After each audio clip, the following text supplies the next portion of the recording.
this week it has decided for me that I'm going to check out The Adam Project. Now, this is a movie that I technically saw a little bit of, like maybe 10 minutes worth, and then something came up, and obviously I just never got back around to watching it. Until now, that is, where I got the proper chance to check it out. What did I think about it though? Well, let's get cracking. After accidentally crash landing in 2022, time-traveling fighter pilot Adam Reed, played by Ryan Reynolds, teams up with his 12-year-old self on a mission to save the future. The biggest thing about this movie is that when I originally started to try to watch it back last year, I wasn't falling in love with it automatically like I feel like a lot of people were when they watched it. Like, they really loved this concept of Ryan Reynolds running into a younger version of himself. And truth be told, a big part of the movie definitely follows the gimmick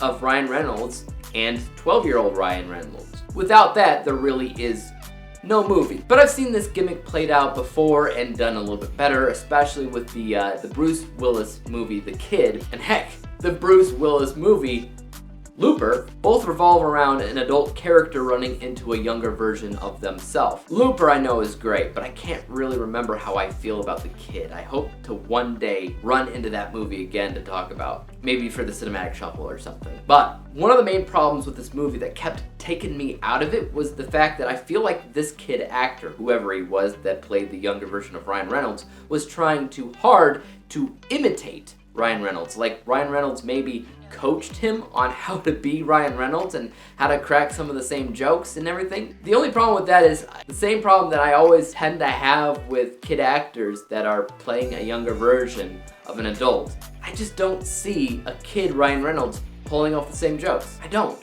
I see a kid being a kid, and throughout their life experiences turning into Ryan Reynolds, essentially. So I didn't believe the kid actor's performance. I didn't think he was a very good actor because, again, I just felt like he was trying to imitate Ryan Reynolds. If the role that Ryan Reynolds was playing was played by anybody else, I think that they would have a little bit better of a time casting a kid, because there really can only be one Ryan Reynolds. So anybody imitating them just feels like a poor imitation.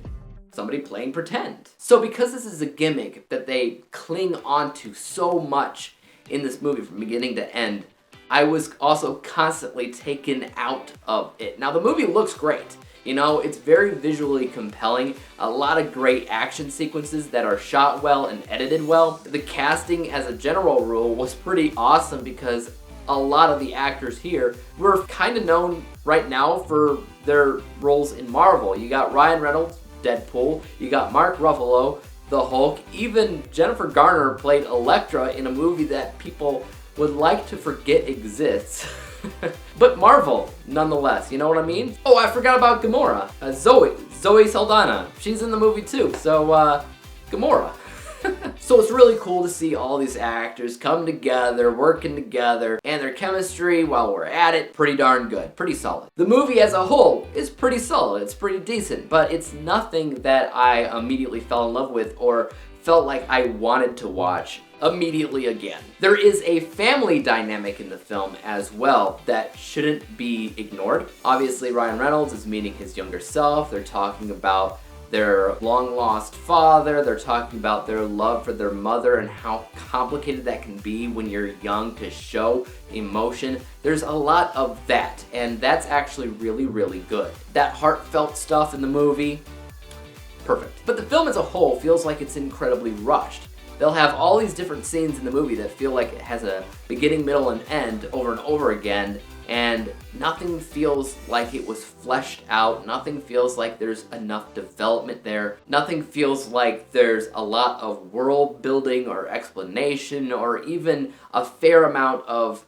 exposition that I feel like the film needed to explain everything. Everything feels so rushed. It feels, honestly, like this project as a whole should have been a TV show with several episodes to build all that, and instead, honestly, it feels like an extended version of a previously on for a TV show.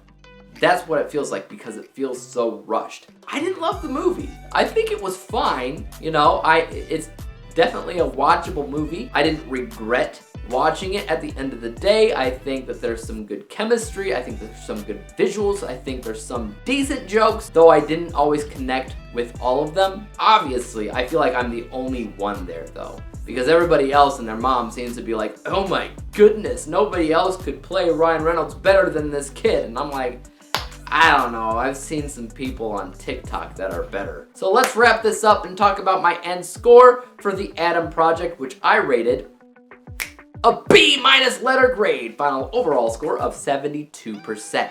72 out of 100 possible stars. Now take a look at my unbiased and biased scores down below. You will see that my higher of the two scores comes down to the unbiased score, which means the technical part of the score. It's a pretty movie. It's well done overall. Some good CGI, some good elements here and there. We're gonna completely ignore the fact that when they do de-aging, Catherine Keener looks like poop. We're gonna ignore that. We're gonna forgive that because the rest of the movie does look pretty good. My bias score, or just how I feel about it personally, was a little bit lower though, at 66%, which just means that I had a fine time watching it. You know, I didn't feel like I was too bored. I was engaged enough, but it's nothing that I care to see again. It's a popcorn flick, I guess people are throwing around that term a lot. It's a popcorn flick that's fun to watch at times, but other than that, pretty average. You know, I like Ryan Reynolds. I think he did a good job, but what can I say? Guys, let me know what you thought about the Adam Project, because as far as I can see, everybody loves this movie. I don't know if they're gonna make a sequel or not, but if they do, I wouldn't be surprised. Do you love it, or are you more like me and you think it's a little bit overhyped and think that it's just fine? Let me know, and as for YouTube, you guys know what to do. Hit the like, subscribe button, and bell to be notified when I come out with my next review for First Watch. And until then, peace out.